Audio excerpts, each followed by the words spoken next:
औरत और लड़की की आत्मा। साल 1950 का यह एक चौंकाने वाला किस्सा रानी बाजार का है। यहाँ राम प्रकाश रहता था, जिसकी बेटी को 5 साल की उम्र में कैंसर हो गया। कई डॉक्टरों को दिखाने और इलाज कराने पर भी उसमें किसी तरह का सुधार नहीं आया। होते होते एक रात कैंसर ने उसकी जान ले ली।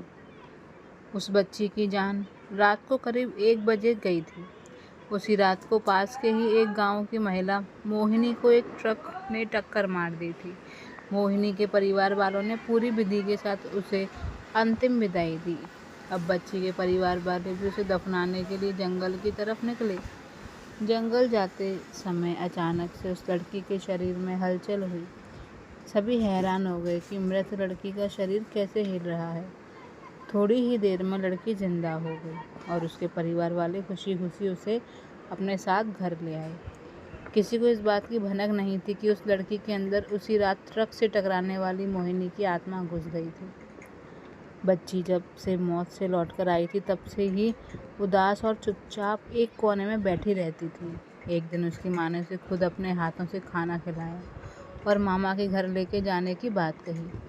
खाना खिलाकर उसे अच्छे से तैयार करके वो उसे अपने मायके ले गई। रास्ते में वो बच्ची जैसे ही उस ट्रक के हादसे वाली जगह पहुंची, तो उसने अपनी माँ को कहा कि मेरा गांव इधर है। माँ ने उसकी बातों पर बिल्कुल गौर नहीं किया और उस बात को हंसी में डाल दिया। कुछ ही देर में वो अपनी बेटी के मामा यानी अपने भाई के घर पहुंच गई। 1-2 दिन बाद मामा जी के घर के आसपास ही बच्ची के अंदर घुसी मोहिनी को अपनी पड़ोसन सिमरन दिखी। उसने जोर से उसे नाम से पुकारा। सिमरन ने पलट कर देखा तो एक छोटी बच्ची थी। उसे बड़ी हैरानी हुई कि इस लड़की को मेरा नाम कैसे पता है।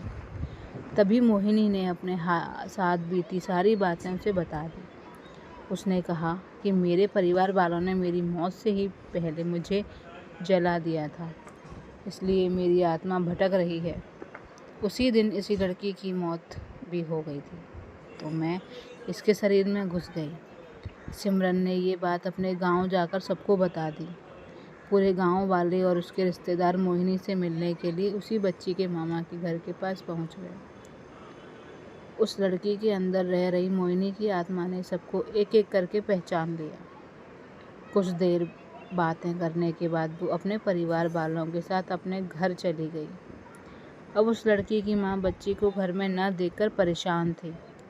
जब उसे पता चला कि वो कुछ लोगों के साथ दूसरे गांव गई है, तो वो उसे बुलाने के लिए चली गई। अपने परिवार के साथ खुश मोहिनी ने वापस आने से मना कर दिया। पास के ही लोगों ने उसे समझाया कि तुम्हें दोनों परिवार के साथ रहना चाहिए, इससे सभी को खुशी मिलेगी। तुम किसी एक परिवार को दुखी नहीं कर सकती हो। इस बात को सुनने के बाद लड़की के शरीर में रह रही मोहिनी अपनी माँ के साथ वापस आने के लिए राजी हो गई। अब वो दोनों परिवारों के साथ खुशी खुशी रहने लगी। इस कहानी से हमें यह सीख मिलती है कि जल्दबाजी में किया गया है कार्य अधूरा रह जाता है, इसलिए कोई भी कार्य करने से पहले उसे अच्छे से देख परख लेना चाहिए। धन्यवाद।